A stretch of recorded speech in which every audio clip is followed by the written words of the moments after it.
بسم اللہ الرحمن الرحیم۔ تصوف کی حقیقت، مصنف علامہ غلام احمد پرویز۔ تیسرا باب، تصوف۔ قدیم مذاہب میں یہودیوں اور عیسائیوں کے ہاں ختم نبوت کا عقیدہ نہیں تھا۔ وہ ایک آنے والے کے انتظار میں تھے، اس لیے ان کے ہاں خدا سے براہ راست علم حاصل ہونے یا حاصل کرنے کا امکان بھی موجود تھا۔ بائبل کے عہد نامہ عتیق میں کچھ تو ان حضرات کے نام ملتے ہیں جنہیں قرآن کریم تصریحی طور پر انبیاء کہہ کر پکارتا ہے، مثلا حضرت نوح علیہ السلام، حضرت موسیٰ علیہ السلام، حضرت داؤد علیہ السلام وغیرہ۔ لیکن ان کے علاوہ متعدد اور ہستیاں بھی ہیں جنہیں وہ یہودی نبی کہہ کر پکارتے ہیں، مثلا نحمیاہ، یرمیاہ، حزقیل، یوناح وغیرہ۔ یہ در حقیقت یہودیوں کے ہیکل کے اعلیٰ منصب دار تھے جو پیشگوئیاں کرتے اور بالخصوص عورتوں کو ان کی قسمت کا حال بتاتے تھے۔ ان کے ہاں نبی کے معنی ہی غیب کی خبریں دینے والا تھا۔ ان کے متعلق ان کا عقیدہ تھا کہ انہیں خدا کی طرف سے براہ راست علم حاصل ہوتا ہے۔ عیسائی بھی یہودیوں کی طرح ایک آنے والے کے انتظار میں تھے اور ہیں، اس لیے ختم وحی کا تصور ان کے ہاں بھی نہیں تھا۔ چنانچہ وہ حضرت عیسیٰ علیہ السلام کے مقدس اور بزرگ متبعین کو رسول، اپوسٹلز کہہ کر پکارتے تھے اور یہ عقیدہ رکھتے تھے کہ انہیں خدا کی طرف سے براہ راست علم حاصل ہوتا ہے۔ چنانچہ یوحنا کے مکاشفات، ریولیشنز، انجیل کا ایک اہم جزو ہیں۔ جیسا کہ ابھی کہا جا چکا ہے، یہ نہیں کہا جا سکتا کہ وہ ان ہستیوں کو قرآنی اصطلاح کے مطابق نبی مانتے تھے، بالخصوص اولیاء کی حیثیت سے ابتداً وہ انہیں کچھ ہی مانتے ہوں۔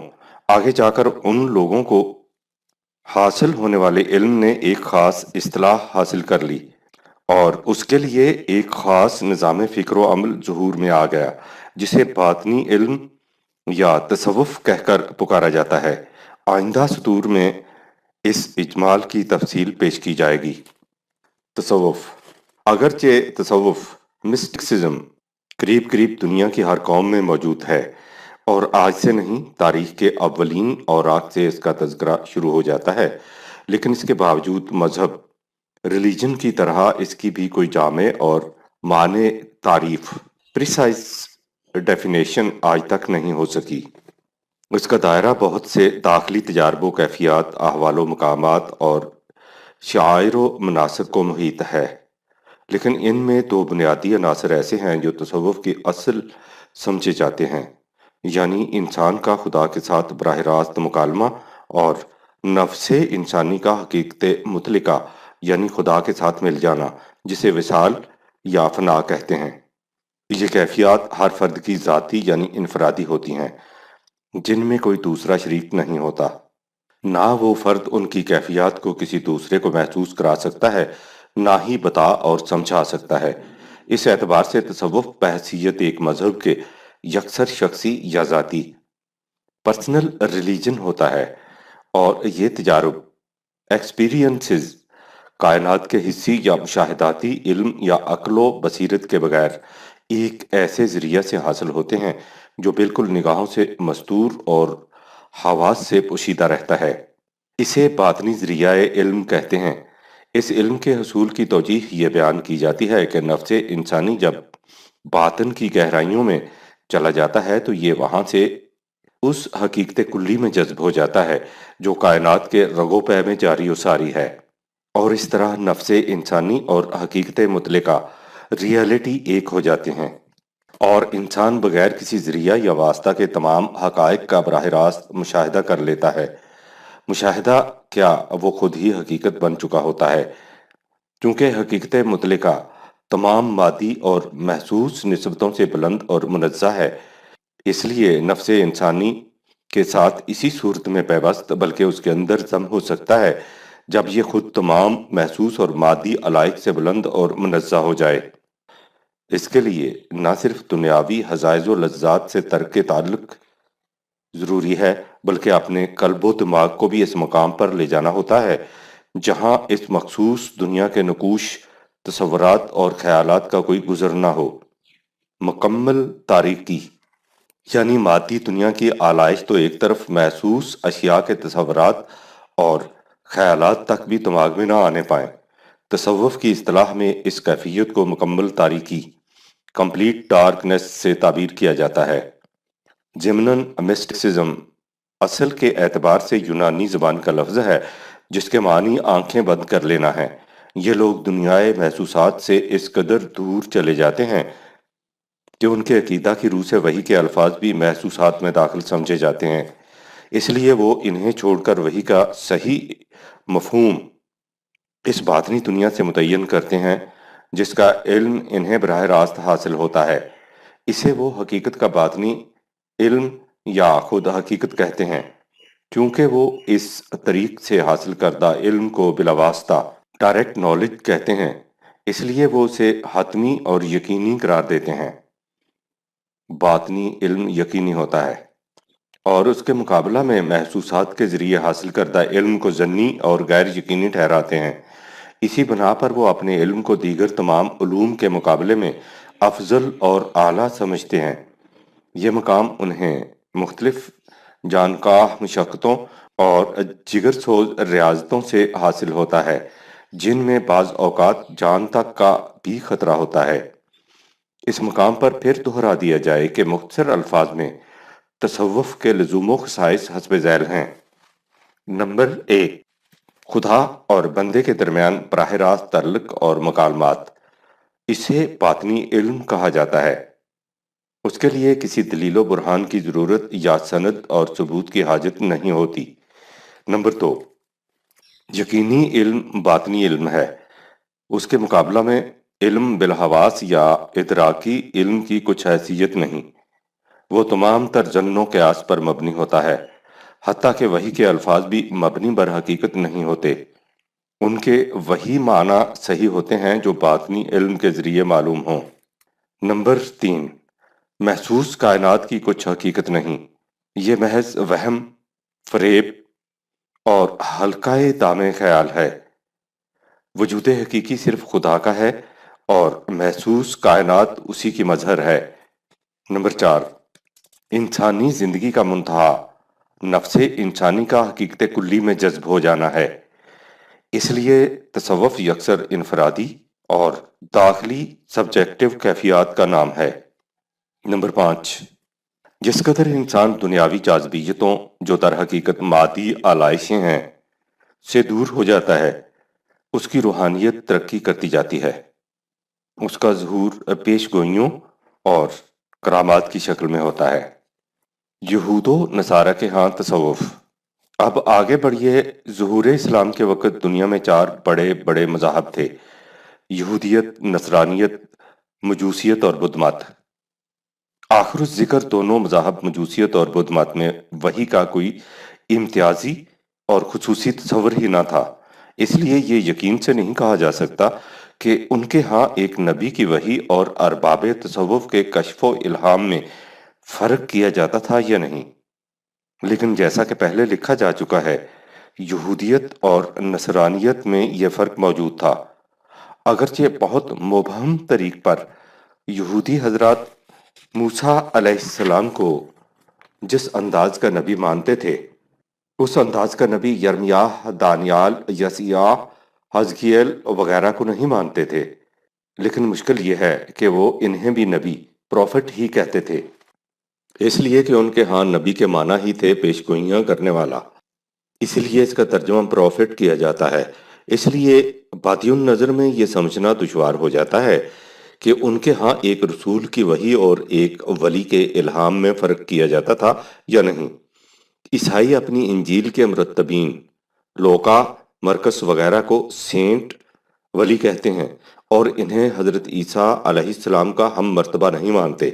یہ غالباً اس لیے کہ ان کے نزدیک حضرت عیسیٰ علیہ السلام کا مقام الوہیت ہے جس میں کوئی اور شریک نہیں ہو سکتا۔ ان کے بعد بھی ان کے ہاں اولیاء، سینٹس ہی کا سلسلہ چلتا ہے۔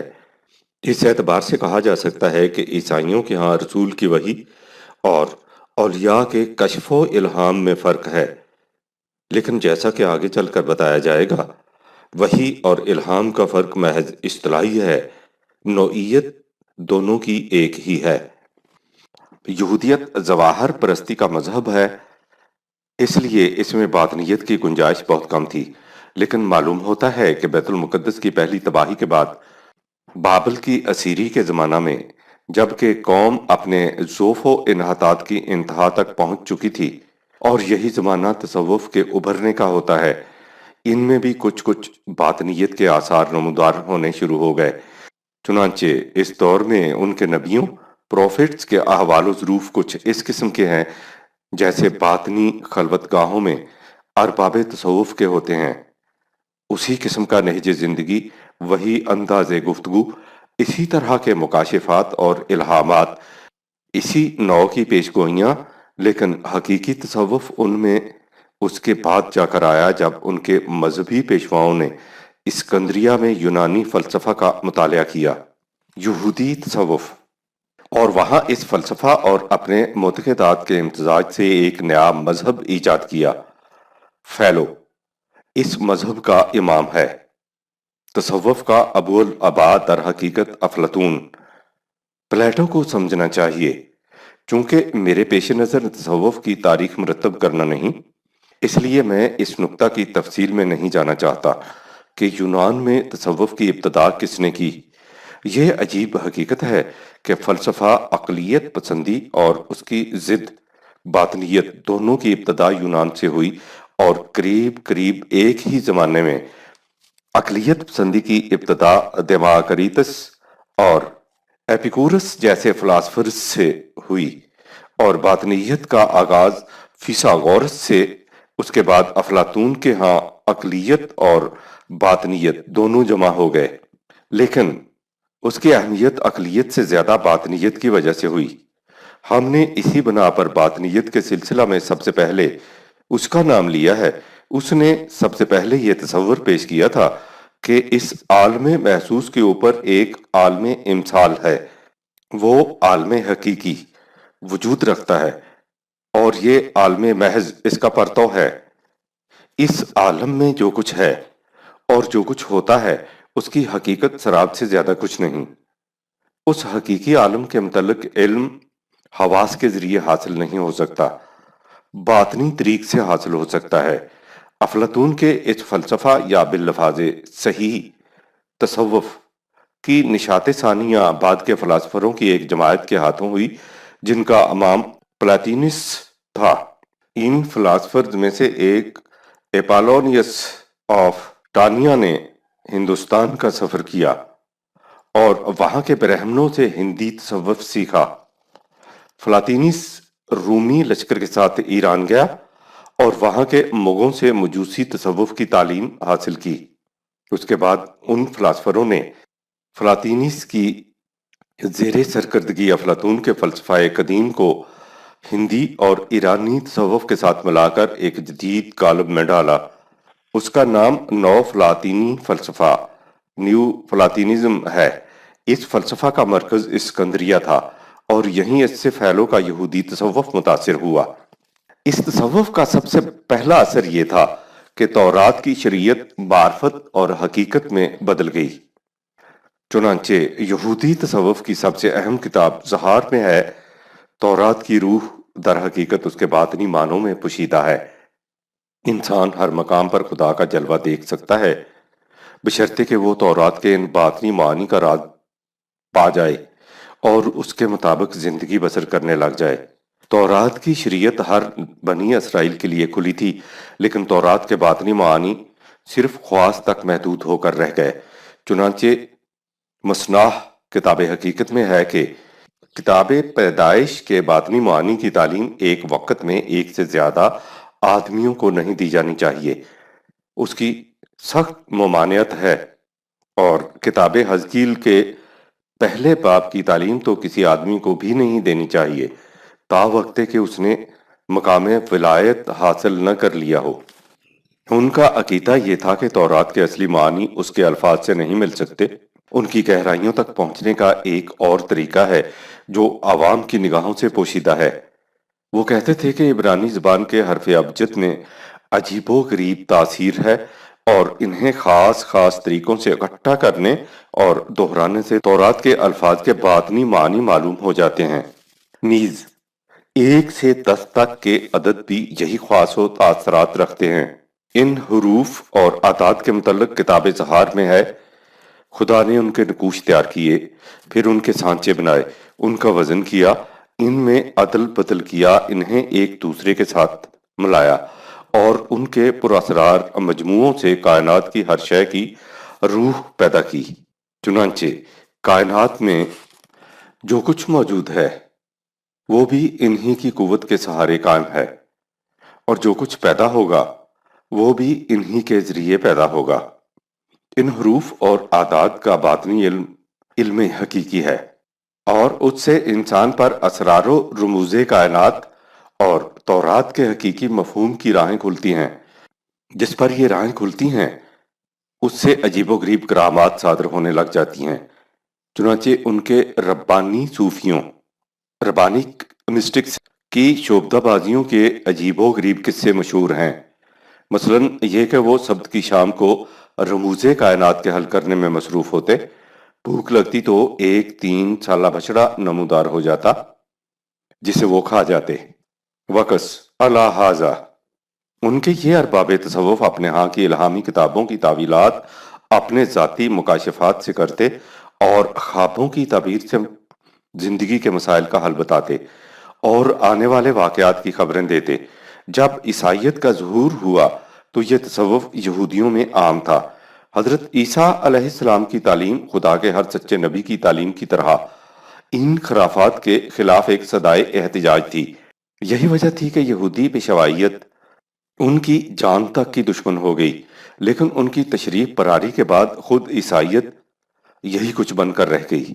ایک تو اس لیے کہ جو لوگ عیسائیت اختیار کرتے وہ بالعموم پہلے یہودی ہوتے، اور دوسرے اس لیے کہ عیسائیت اپنے ابتدائی دور ہی میں سخت نامساعد حالات کا شکار ہو گئی، اس لیے اسے بہت جلد مجاہدانہ حرکت و حرارت کو چھوڑ کر تصوف کی برودت گاہوں میں پناہ لینی پڑی۔ بہرحال اب ہم عیسائیت کی طرف آتے ہیں۔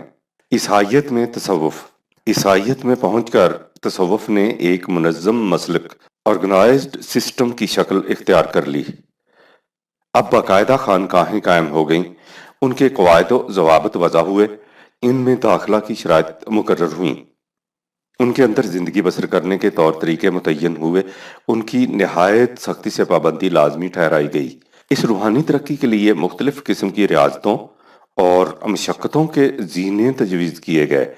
جگہ جگہ مختلف اولیاء، سینٹس نے اپنے مرکز قائم کیے، اور اس طرح پورا مذہب تصوف کی آماجگاہ بن گیا۔ اب ہر مقام پر اس قسم کے الفاظ دہرائے جانے لگے کہ اگر تم حواس کے دروازے بند کر کے دل کی آنکھیں کھولو، اگر تم جسمانی لذائذ سے منہ موڑ کر روحانی کیفیات کا پیچھا کرو، تو تم خدا کو اپنے سامنے بے نقاب دیکھ لو گے۔ جب آدم اور حوا کی جسمانی آنکھیں کھلی ہیں تو ان کی روحانی آنکھیں بند ہو گئی تھیں، لیکن ان کے بعد یسوع مسیح آیا کہ جن کی آنکھیں بند ہیں وہ دیکھنے لگ جائیں، اور جو دیکھ رہے ہیں ان کی آنکھیں بند ہو جائیں۔ پس یاد رکھو، حواس کی آنکھیں بند اور دل کی آنکھیں کھولنے سے خدا اور اس کا اکلوتا بیٹا بے نقاب ہو کر سامنے آ سکے گا۔ سینٹ اورگن۔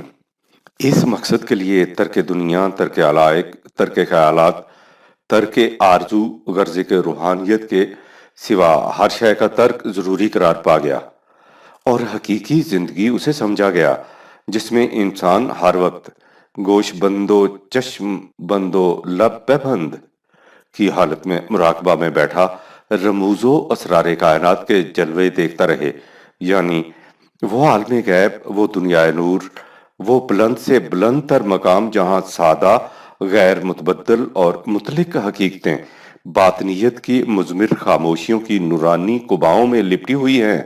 ان کے جلوے دیدہ ظاہر بین سے نہیں دیکھے جا سکتے۔ انہیں دیکھنا چاہتے ہو تو اپنے حواس کو بھی پیچھے چھوڑ دو، اور عقل و خرد اور شعور و ادراک کو بھی، یعنی ہر اس چیز کو جو عقل و حواس کے ذریعے سمجھ میں آ سکتی ہے۔ خواہ وہ موجود ہے یا غیر موجود، سب کو چھوڑو اور اپنے آپ کو اس میں جذب کرنے کی کوشش کرو جو ان تمام حدود و قیود سے ماورا ہے۔ یاد رکھو، اگر تم میں ان نسبتوں میں سے کوئی نسبت بھی باقی رہی جن سے وہ ماورا ہے تو تم اس تک نہیں پہنچ سکو گے۔ اس کے نور کی شعاع کامل تاریکی میں نظر آیا کرتی ہے، کامل تاریکی میں، ڈائنوسس۔ اس کے لیے ترک دنیا، مرشد کی اطاعت، خاموشی اور انکساری اولین شرائط ہیں۔ سینٹ بینیڈکٹ: ان طریقوں سے ایک تارک دنیا زاہد کی کیفیت یہ ہو جاتی ہے کہ اسے ایک نور کی چادر اڑا دی جاتی ہے، اس کے دل سے روشنی کی کرن پھوٹتی ہے جو اور زیادہ گہری اور تیز روشنی کی طرف اس کی رہنمائی کرتی ہے، تاکہ وہ دریائے نور میں غرق ہو جاتا ہے۔ اب اسے اپنے آپ پر بھی کوئی اختیار نہیں رہتا، وہ دنیا داروں کی نگاہوں میں پاگل اور وحشی سا نظر آنے لگتا ہے، لیکن در حقیقت وہ تکمیل نفس کی منزلیں طے کر رہا ہوتا ہے، اور تمام اسرار و رموز کے پردے اس کی آنکھوں سے اٹھتے جاتے ہیں، اور آخر الامر وہ خود حقیقت مطلق میں جذب ہو جاتا ہے۔ خدا اور انسانی روح کے اس تعلق کو سینٹ آرگن عروسی تعلق کی اصطلاح سے تعبیر کرتا ہے، اور ان کے دوسرے ولی سینٹس بھی اسے آسمانی دلہن، ہیمنلی سپوز کہہ کر پکارتے ہیں۔ چونکہ اس طرح زہد و انزوا کی زندگی بسر کرنے والے عوام کی نگاہوں میں بے حد مقبول اور واجب التعظیم قرار پاتے تھے، ان کی پرستش ہوتی تھی، اس لیے رفتہ رفتہ لوگ فوج در فوج اس مسلک کی طرف بڑھنے شروع ہو گئے۔ چنانچہ چوتھی صدی عیسوی میں حالت یہ ہو گئی تھی کہ بستیاں خالی ہو رہی تھیں اور خانقاہیں آباد۔ شام اور فلسطین کے علاقے خاص طور پر اس مشرب خانقاہیت کے مراکز تھے۔ خانقاہوں کی زندگی: ان خانقاہوں موناسٹریز کے اندر عبادت گزاری کے کیا طریقے تھے؟ ان کی تفاصیل خانقاہیت موناسٹکسزم کے متعلق لٹریچر کے مطالعہ سے مل سکتی ہیں۔ ان لوگوں کی حالت عجیب تھی۔ اس قسم کی عبادت کا منتہا یہ سمجھا جاتا تھا کہ انسان اس میں اس درجہ مستغرق ہو کر کھانے پینے تک کا بھی ہوش نہ رہے، اس پر جذب و انہماک کا ایسا عالم طاری ہو کہ وہ جس انداز میں محو عبادت گزاری ہے اسی انداز میں مہینوں پڑا رہے۔ اگر کھڑا ہے تو بیٹھے نہیں، سجدہ میں ہے تو اٹھے نہیں، جو جھکا ہے تو جھکا رہے، جو بیٹھا ہے بیٹھا رہے۔ مغرب میں تو اس قسم کی خانقاہیں اور ان خانقاہوں میں ایسی مرگ آفریں ریاضتیں باقی نہیں رہیں، لیکن مشرق میں ابھی تک ان کے آثار موجود ہیں۔ ہمالیہ کی چوٹیوں یا غاروں میں آج بھی اس قسم کے مندر پائے جاتے ہیں جہاں سادھو سنیاسی اس قسم کی ریاضتوں میں محو ہوتے ہیں۔ کوئی ایک ٹانگ کے بل کھڑا ہے، کسی نے ایک ہاتھ اوپر اٹھا رکھا ہے اور وہ ہاتھ بالکل سوکھ چکا ہے، کوئی آسمان کی طرف ٹکٹکی لگائے ہے اور آنکھ نہیں چھپکتا، کوئی لوہے کی میخوں کے تختہ پر لیٹا ہے، کوئی آگ جلائے اوندھا لٹک رہا ہے۔ یہی کچھ عیسائیت کی خانقاہوں میں ہوتا تھا۔ تاریخی اور عصری انکشافات شاہد ہیں کہ ارض فلسطین اس قسم کے تہخانوں اور غاروں سے پٹی پڑی تھی۔ یہ غار عبادت گاہوں کے طور پر بھی کام آتے تھے، اور جب ویران ہو جاتے تو راہزن اور قزاقوں کی کمین گاہوں اور پناہ گاہوں کا کام دیتے تھے۔ تورات میں ان غاروں کے متعلق اکثر اشارات ملتے ہیں، مثلاً قاضیون کی کتاب میں ہے، اور مدیانیوں کا ہاتھ اسرائیل پر قوی ہوا اور مدیانیوں کے سبب بنی اسرائیل نے اپنے لیے پہاڑوں میں کھوہ اور غار اور مضبوط مکان بنائے۔ قاضیون 6/3۔ رابنسن اپنی کتاب بیبلیکل ریسرچز ان فلسطین میں لکھتا ہے، یہ ملک چاروں طرف سے غاروں سے پٹا پڑا ہے۔ یہ غاریں شاید حضرت داؤد علیہ السلام کے زمانہ میں کمین گاہوں کے طور پر استعمال ہوتی تھیں۔ جلد 2۔ جوزیفس اپنی مشہور تاریخ اینٹیکوٹیز کی جلد 14 باب نمبر 15 میں ان تہ خانوں اور غاروں کے متعلق لکھتا ہے کہ ان میں راہزن اور قزاق پناہ لیا کرتے تھے۔ کوہ کارمل کی غاریں اس زمانہ کی مشہور عبادت گاہیں تھیں۔ کیٹو اپنے سائیکلوپیڈیا آف ببلیکل لٹریچر میں لکھتا ہے، کارمل چونے کے پتھر کا پہاڑ ہے، اور جیسا کہ ایسی صورت میں اکثر ہوتا ہے، اس میں بڑی بڑی غاریں واقع ہیں، قریب 1000 سے بھی زیادہ۔ ایک خاص خطہ میں جسے راہبوں کے غار کہا جاتا ہے، قریب 4000 غاریں ایک دوسرے سے ملحق پائی جاتی ہیں۔ ان میں روشن دان بھی ہیں اور سونے کی جگہ بھی۔ ان کے دروازے اس قدر تنگ ہیں کہ ایک وقت میں صرف ایک آدمی رینگ کر اندر داخل ہو سکتا ہے۔ پھر ان کے راستے اس قدر پرپیچ و خم ہیں کہ 4 قدم کے بعد انسان نگاہوں سے پوشیدہ ہو جاتا ہے۔ یہ بات ہر شخص کو معلوم ہے کہ کوہ کارمل کی غاریں زمانہ قدیم میں نبیوں اور دوسرے مذہب پرست لوگوں کی عبادت گاہیں تھیں۔ ایک مشہور سیاح بروک مارٹ اپنے سفرنامہ میں لکھتا ہے، کوہ قلات ابن معان میں طبعی غاروں کو ایسے راستوں سے باہم ملا دیا گیا ہے جو پتھر کی چٹانیں تراش تراش کر بنائے گئے ہیں۔ ان کے اندر پانی کے حوض ہیں اور کم و بیش 600 نفوس کے رہنے کی گنجائش۔ یہی غاریں تھیں جنہوں نے رفتہ رفتہ خانقاہوں کی شکل اختیار کر لی۔ ایسی نیز فرقہ مسلک رہبانیت کا سب سے بڑا پیرو تھا۔ مصر میں ان کی اس قسم کی خانقاہیں ہیں۔ ان کے زہد و انزوا کی زندہ شہادتیں تھیں۔ مشہور یہودی مورخ فیلو قریب 40 قبل مسیح میں ان کے متعلق لکھتا ہے، ہر عبادت گاہ میں ایک مقدس حلقہ ہوتا ہے جسے مندر کہا جاتا ہے، اور ان کے ساتھ خانقاہ جس میں راہب عالم بالا کے عجائب و غرائب کے کرشمے دکھاتے ہیں۔ وہ اپنے پاس کچھ نہیں رکھتے، حتیٰ کہ کھانے پینے اور دیگر ضروریات زندگی کی چیزیں بھی نہیں۔ ان کے پاس صرف نبیوں کا مقدس کلام ہوتا ہے اور اس قسم کی اور چیزیں جن سے ان کے زہد و تقدس میں اضافہ اور تکمیل ہو۔ Contemplative life. قریب 250 عیسوی میں اسی قسم کی ایک خانقاہ عیسائی راہب پالوس نے جزیرہ تابینیا میں قائم کی۔ اس جزیرہ کی ہر خانقاہ میں یونانی لٹریچر کے ماہرین کی جماعتیں رہا کرتی تھیں۔ آہستہ آہستہ سکندریہ اسکول کے لوگوں نے بھی وہاں آنا شروع کر دیا۔ امریکن انسائیکلوپیڈیا جلد 7۔ یہ پہلی خانقاہ تھی، لیکن اس کے بعد خانقاہوں کی ترویج اس برقرار رفتاری سے ہوئی کہ 3 صدی کے آخر میں ہر جگہ خانقاہیں دکھائی دینے لگیں۔ چنانچہ رولن اپنی کتاب تاریخ مصر قدیم جلد 2 باب نمبر 2 میں لکھتا ہے، زیریں مصر کا سب سے بڑا عجوبہ اس کا شہر آکسیرینیس تھا، جس کی حالت یہ تھی کہ شہر کے اندر اور باہر ہر جگہ راہب دکھائی دیتے تھے۔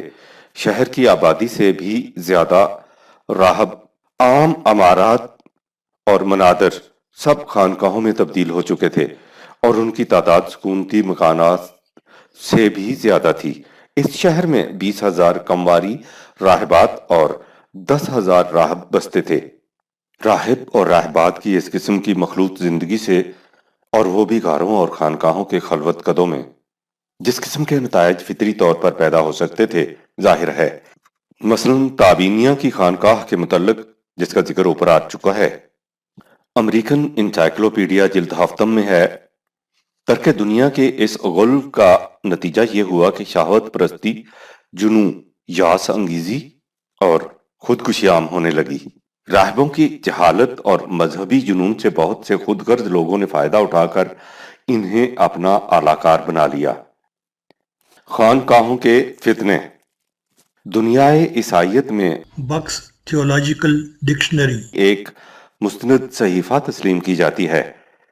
اس میں مونکس کے عنوان کے تحت مصر کی تحریک کے خانقاہیت کے عروج کی داستان بیان کرنے کے بعد لکھا ہے، تھوڑے ہی عرصہ میں تمام مشرق سہل انگار انسانوں کی جماعتوں سے بھر گیا، جنہوں نے تمام دنیاوی علائق سے قطع تعلق کر کے کرب و اذیت اور مصائب و نوائب کی زندگی اختیار کر لی، تاکہ اس کے ذریعہ خدا اور عالم ملکوت سے قرب حاصل کیا جا سکے۔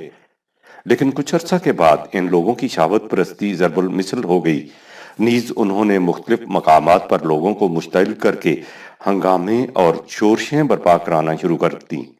مستند مصنفوں کی شہادتوں سے مترشح ہوتا ہے کہ یہ لوگ بالعموم سہل انگار، جاہل، آوارہ مزاج اور حدود فراموش عیش پسند واقع ہوئے تھے، جن کی زندگی کا مطمع نظر تمول، سہل انگاری اور عیش پرستی تھا۔ ان تارک دنیا زاہدوں سے ایک دنیا تنگ آ رہی تھی۔ لپٹ لپٹ کر مانگنے والے بھکاری راہبوں کے لباس میں ہر گلی کوچہ میں آوارہ پھرتے دکھائی دیتے تھے۔ ہر قسم کی بدمعاشی، فریب دہی ان کا شعار تھا، حتیٰ کہ جو لوگ انہیں پناہ دیتے یہ انہیں بھی نہ بخشتے۔ جیروم کے اندازہ کے مطابق ان کے زمانے میں اکیلے مصر میں 76,000 راہب تھے۔ یہ لوگ مذہبی جوش عقیدت کے نقاب میں بدترین سلب و نہب کی وارداتوں کے مرتکب ہوتے۔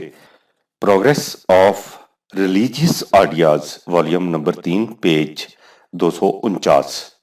یہ خانقاہوں کی حالت تھی۔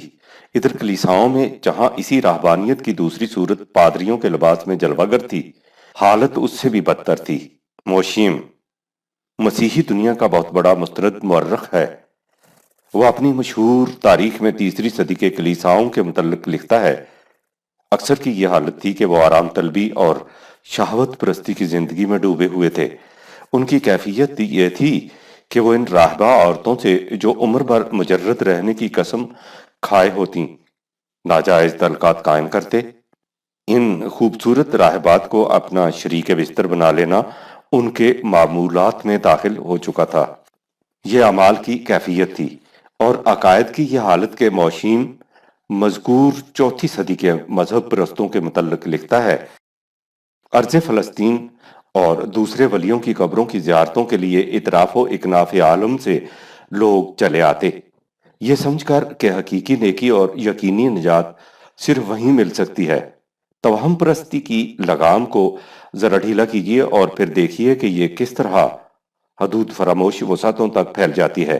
چنانچہ ان میں بیہودہ معتقدات اور لا یعنی رسومات کا نت نئے دن اضافہ ہوتا چلا گیا۔ اس سرزمین کی مٹی کو لوگ تبرکن لے جاتے۔ اس کے متعلق عقیدہ یہ تھا کہ یہ خبیث روحوں کے بد اثرات سے محفوظ رکھنے کے لیے اکسیر ہے، چنانچہ اس مٹی کی ہر جگہ بڑی بڑی قیمتوں پر خرید و فروخت ہوتی۔ اب ان راستوں سے مذہبی دکاندار آنا شروع ہو گئے، جن کا اصول اس کے سوا کچھ نہ تھا کہ لوگوں کی جہالت اور عقیدت سے فائدہ اٹھا کر اپنا الو سیدھا کیا جائے اور اس طرح دولت اکٹھی کر لی جائے۔ انسانی فطرت کی افتاد کچھ ایسی ہے کہ ہر نئی چیز عجوبہ اور کرامت بن کر نظر آتی ہے۔ اس کمزوری سے فائدہ اٹھا کر کیا یہ جاتا کہ مٹی کے ڈھیروں کو ولیوں کی قبریں بنا بنا کر ان کی پوجا کرائی جاتی۔ ولیوں کی فہرستوں میں آئے دن اضافے ہوتے رہتے اور چوروں اور ڈاکوؤں کو مقدس شہداء بنا کر پیش کیا جاتا۔ کسی مردے کی ہڈیاں ویرانے میں دفن کر دی جاتی، پھر مشہور کر دیا جاتا کہ ہمیں خواب میں دکھائی دیا ہے کہ اس جگہ ایک بہت بڑے بزرگ مدفون ہیں۔ راہبوں کی جماعتیں کریا کریا گشت لگاتیں اور یہ لوگ نہایت دیدہ دلیری سے نہ صرف بزرگوں کی طرف منسوب کردہ فرضی تبرکات بیچتے، بلکہ عوام کی نگاہوں کو یہ کہہ کر بھی دھوکہ دیتے کہ ہم جنات نکالتے ہیں اور بھوت پریت کو مار بکھاتے ہیں۔ غرض کہ اس قسم کی مکاری اور جال سازی اس قدر عام ہو رہی تھی کہ اس کی تفصیل کے لیے ایک ضخیم کتاب کی ضرورت ہے۔ مشہور مورخ گبن، جس نے روما کی عظیم الشان سلطنت کے انحطاط و سقوط کی عبرت انگیز داستان لکھی ہے، اس باب میں لکھتا ہے، یہ کامیاب تجربہ کے ولیوں کے تبرکات سونے اور جواہرات سے بھی زیادہ بیش قیمت ہیں۔ پادریوں کے لیے کلیسا کے خزانوں میں اضافے کرنے کی تحریص کا موجب بنا۔ انہوں نے امکانات و صداقت کو بالائے طاق رکھ کر پرانی ہڈیوں کے لیے عجیب و غریب نام وضع کیے اور پھر ان ناموں کی طرف محیر العقول کارنامے منسوب کیے۔ حضرت مسیح کے حواریوں اور ان مقدس لوگوں کے چہروں پر جنہوں نے نیک اعمال میں ان کی پیروی کی تھی قسم قسم کے مذہبی افسانوں کی سیاہ چادر ڈالی گئی۔ جسور و غیور شہداء کی فہرست میں ہزارہا ایسے فرضی مشاہیر کا اضافہ ہو گیا جن کا وجود ان افسانہ ترازوں کے ذہن سے باہر کہیں نہیں تھا۔ اس بدگمانی کے لیے کافی وجوہات موجود ہیں ٹیٹورس کا کلیسا ہی ایسا نہ تھا جس میں ولیوں کے بجائے جعل سازوں کی ہڈیوں کی پرستش ہوتی تھی، اور جگہ بھی ایسا ہوتا تھا۔ اس توہم پرستی نے ایک طرف فریبکاری اور خوش اعتقادی کی راہیں کشادہ کر دیں، اور دوسری طرف دنیائے عیسائیت سے تاریخ اور بصیرت دونوں کے چراغ گل کر دیے۔ ان ولیوں کو کعبہ مقصود و قبلہ حاجات اور مصائب و نوائب میں مشکلات کشا تصور کیا جاتا تھا۔ ٹونزینڈ اپنی کتاب travels in Spain volume 3 page 215 میں لکھتا ہے، یہ امر لوگوں کے لیے خوشی کا موجب ہوتا ہے کہ ان لوگوں کے پاس اتباع کی حذاقت کے علاوہ امراض کے دفیہ کے لیے ایک اور بھی امید کا سرچشمہ ہے۔ وہ سرچشمہ جو کسی مصیبت میں بھی ناکام نہیں رہتا۔